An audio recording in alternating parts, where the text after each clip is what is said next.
किसी ने बड़े कमाल की बात कही है कि मुझे नहीं मालूम कि पाप और पुण्य क्या है, बस इतना पता है कि अगर आपके किसी काम से किसी का दिल दुखे तो वो पाप है, और आपके किसी काम से किसी के चेहरे पर मुस्कान आए तो वो सबसे बड़ा पुण्य है। नमस्ते दोस्तों, मेरा नाम है आरजे कार्तिक। आपके लिए एक छोटी सी कहानी आप ही में से किसी साथी ने भेजी है। ये कहानी किसने लिखी है नहीं मालूम, लेकिन कहानी बहुत खूबसूरत है। ये कहानी गांव के एक डाकिया की।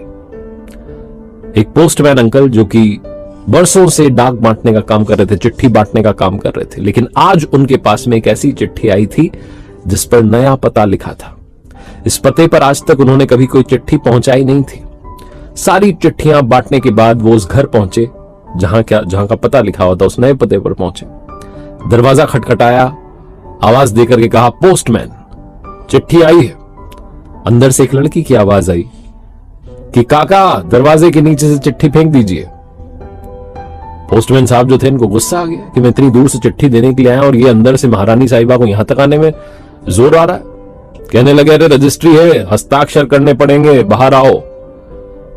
अंदर से आवाज आई, आती हूं। 2 3 4 5 मिनट हो गए, अंदर से कोई आया नहीं। इनको और गुस्सा आ रहा था कि अजीब बात है, चिट्ठी पहुंचाना है और अंदर कोई लेने नहीं आ रहा। अंदर से 5 मिनट के बाद तकरीबन दरवाजा खुला। 12-13 साल की एक लड़की थी, उसने दरवाजा खोला और ये डाकिया साहब जो थे ये चौंक गए। उस 12-13 साल की लड़की के पैर नहीं थे। इन्हें ग्लानि होने लगी, गिल्ट होने लगी कि मैं क्या इतनी देर से 5 मिनट भी वेट नहीं कर पाया। ये कहते इससे पहले उस लड़की ने कहा कि माफ कीजिएगा काका, आने में थोड़ी देरी हो गई, लाइए मेरी चिट्ठी, कहां हस्ताक्षर करने, कहां साइन करना है। उसके बाद ये डाकिया जो थे, इन्होंने आशीर्वाद दिया बच्ची को और चले गए। 10-12 दिन के बाद में फिर से चिट्ठी आई, उसी पते की। अब की बार ये वहां जाने के लिए और उत्सुक थे।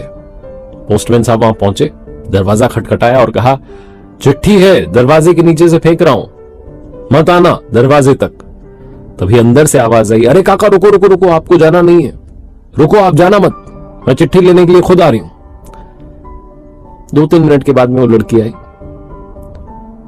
और आकर के कहने लगी कि लाइए मेरी चिट्ठी दीजिए और आप रुके रहिएगा, मैं एक तोहफा आपके लिए लेकर के आ रही हूं। अंदर गई और वापस जब आई तो एक छोटा सा गिफ्ट था, एक पैकेट था। ये जो काका थे, डाकिया काका, ये कहने लगी कि अरे क्या, ये मेरे लिए क्यों?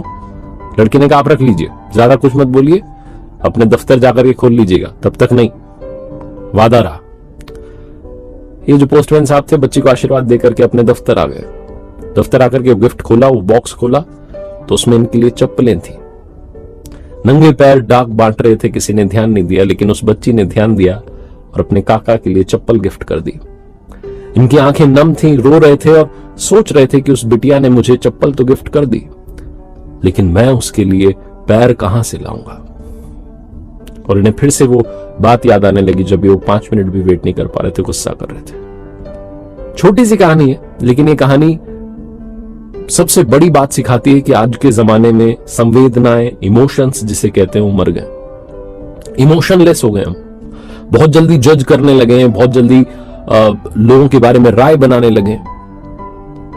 हमें इमोशनलेस नहीं होना चाहिए, क्योंकि इमोशन से ही, इन संवेदनाओं से ही ये संसार, ये दुनिया बड़ी सुंदर बनती है। अगर इमोशंस खत्म हो जाएंगे तो किसी रिश्ते का कोई मायना नहीं रह जाएगा। आखिरी में बस यही कहना चाहता हूं, मुस्कान बांटते चलिए, ज्ञान तो सबके पास है।